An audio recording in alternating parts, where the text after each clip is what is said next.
Hello friends, teach with Karan sir के YouTube channel पर एक बार फिर से आपका हार्दिक स्वागत है। सीएमए इंटरमीडिएट फाइनेंशियल अकाउंट्स और इसमें हम बात कर रहे हैं ब्रांच अकाउंट्स के।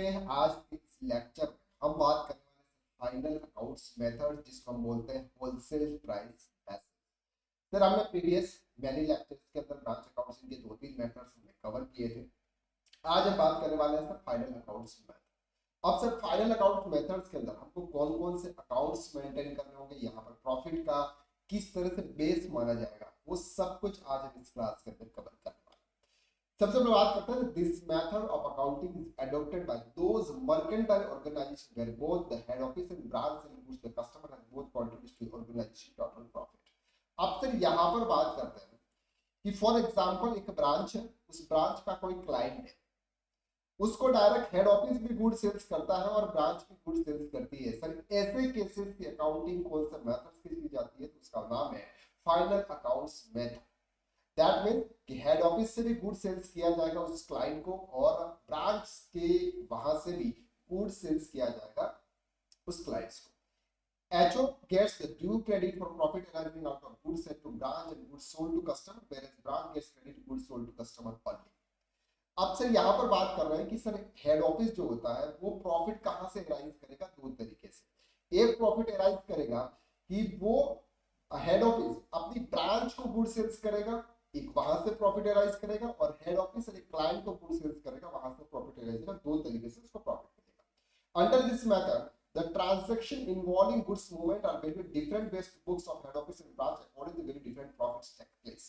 मतलब सर ये है कि क्लाइंट को गुड्स अलग प्राइस से सेल किया जाता है, ब्रांच को गुड्स अलग प्राइस से ट्रांसफर किया जाता है, दोनों के बीच में डिफरेंस है। ये तो sir at cost. At cost का मतलब ये है कि सर हेड ऑफिस ने जितने में गुड्स परचेज किया उतने में गुड्स को अगर ब्रांच को ट्रांसफर करती है, this is purchase to goods at retail price. Retail price होती है सर, रिटेल प्राइस मतलब profit made by head office from the sale of goods to customer. अगर वो कस्टमर को गुड्स सेल्स करती है तो उसको क्या बोलते हैं, simple retail price, retail profit. तो रिटेल प्रॉफिट कैसे निकलता है, रिटेल प्राइस माइनस कॉस्ट। अगर वो कस्टमर को retail price profit made by sale of goods to customer, retail price, retail profit, profit minus sales wholesale price. ये हम अभी सम करेंगे तो सर वहां पर आपको इजीली कवर होगा। At wholesale price sir invoice price with goods sold to by head office. Sir ये जो हेड ऑफिस को गुड्स, हेड ऑफिस से ब्रांच को जो गुड्स सेल्स किया जाता है वो होलसेल प्राइस पर भी किया जाता है, जिसका आज का मेथड है। अब सर यहाँ पर हमको अकाउंट्स कौन कौन से बनाने पड़ेंगे, सर आपको यहाँ पर हेड ऑफिस का भी अकाउंट्स बनाना पड़ेगा, पीएनएल, ट्रेडिंग पीएनएल, और यहाँ पर आपको ब्रांच का भी ट्रेडिंग पीएनएल आपको यहाँ पर मेंटेन करना पड़ेगा। ओके, तो यहाँ पर कुछ ट्रांजेक्शन है sir. Opening stock of goods at cost, purchase at cost, यानी कि जो हेड ऑफिस है उसकी अगर हम बात करें, goods sold to branch, head office अगर ब्रांच को गुड सेल्स करेगी तो होलसेल प्राइस पे करेगी। Sales by head office to customer, sir वो एट रिटेल प्राइस पे सेल्स करेगी। कॉस्ट लॉस अब नॉर्मली एट कॉस्ट, और क्लोजिंग स्टॉक ऑफ गुड्स आपका एट कॉस्ट है। ये जो बात करते हैं सर, ये हेड ऑफिस की बात करते हैं। अब यहाँ पर सर हम बात करेंगे simple value is transaction related movement of goods according books of accounts for the head office. Opening stock of goods सब कुछ सर होलसेल प्राइस पर एक हेड ऑफिस अपनी ब्रांच को सेल्स करेगा, यानी कि ट्रांसफर करेगा सब कुछ होलसेल प्राइस पे। अब यहाँ पर रजिस्ट्रेशन नंबर 6 है, इसको हम समझते हैं ध्यान से, तो आपको सब कुछ समझ में आ जाएगा कि एक्चुअल में ये फाइनल अकाउंट्स मेथड या whole price account wholesale price किस तरह से कैलकुलेट होता है। Blue limited has a retail branch at Mumbai. Sir blue limited एक कंपनी, उसकी एक रिटेल ब्रांच है मुंबई, यानी मुंबई से ब्रांच से नॉर्मली रिटेलिंग सेल्स होती है। Goods are sold at 60% profit on cost, यानी कि सर अगर 100 रुपीज का गुड्स तो 160 रुपीज में सेल्स होगा, क्योंकि 60 प्लस कॉस्ट है, यानी कॉस्ट पर 60% प्रॉफिट है। The wholesale price is cost plus 40%। Wholesale price का मतलब ये होता है कि अगर हेड ऑफिस अपनी ब्रांच को अगर ट्रांसफर करेगी तो होलसेल प्राइस पर करेगी, कॉस्ट है सर 100 रुपीज, 40% ऐड करेंगे तो 140 सर उसकी होलसेल प्राइस होगी। Goods are invoiced from Pune head office to Mumbai at branch at wholesale price from the branch of the year ended 31st 2020। Stock आपको यहाँ पर दे रखा है, परचेज दे रखा है, गुड्स सेंड टू ब्रांच दे रखा है, सेल्स दे रखा है, स्टॉक दे रखा है। Sales at head office are made on wholesale basis at branch only customer. अब यहाँ पर सर जो हेड ऑफिस है वो सिर्फ और सिर्फ अपनी ब्रांच को गुड्स ट्रांसफर कर रही है और जो ब्रांच है वो सिर्फ अपने कस्टमर को गुड्स सेल्स कर रहा है। चलिए, तो यहाँ पर सर हमको क्या करना है, ट्रेडिंग पीएनएल्स बनाना है। वो ट्रेडिंग पीएनएल्स हम बनाते हैं, हमने यहाँ पर परफॉर्मा रेडी कर दिया है, तो उसके हिसाब से हम यहाँ पर सर हम लिख लेते हैं पर्टिकुलर।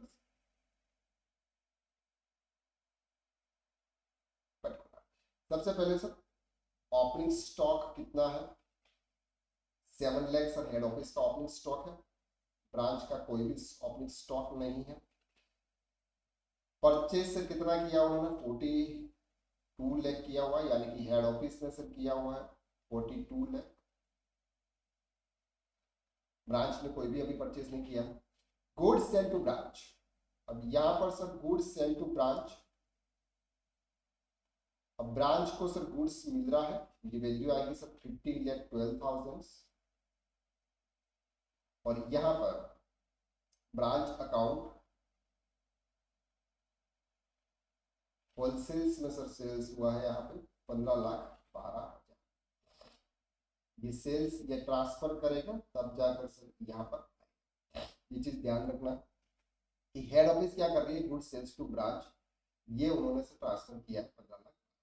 ओके, देन सेल्स हुआ है सर, तो यहाँ पर हम सेल्स लिखेंगे, सेल्स कितना है 42 लाख 84,000 and 14 lakh 40,000 एंड यहाँ पर आपको स्टॉक दे रखा है सर, सिंपल, तो आप ये स्टॉक यहाँ पर लिखे, स्टॉक कितना है सर 16,18,000 एंड 2,52,000। बस ये सर हमारा, इसको आप क्लोज करिए, जो भी प्रॉफिट आएगा कितना आएगा सर ऐड कर लेते हैं। पहले हम इसको ऐड करेंगे सर 15,12,000 प्लस 42,84,000 प्लस 16,80,000, ये आता है सर 74,76,000। तो 74,76,000 इसमें से माइनस 7 लाख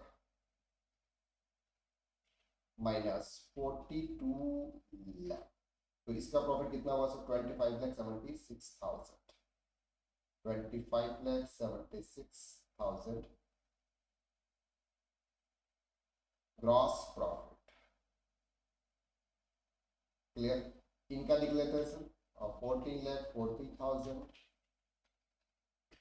एंड 2,52,000, टोटल 16,19,2,000, इसमें से माइनस 15,12,000, 1,80,000 का ग्रॉस प्रॉफिट होता है एंड 16,92,000। तो ये हमारा ट्रेडिंग अकाउंट्स बन गया। ग्रॉस प्रॉफिट को सर यहाँ पर हम ट्रांसफर कर लेते हैं, कितना है सर 25,76,000 और इनका कितना है सर 1,80,000।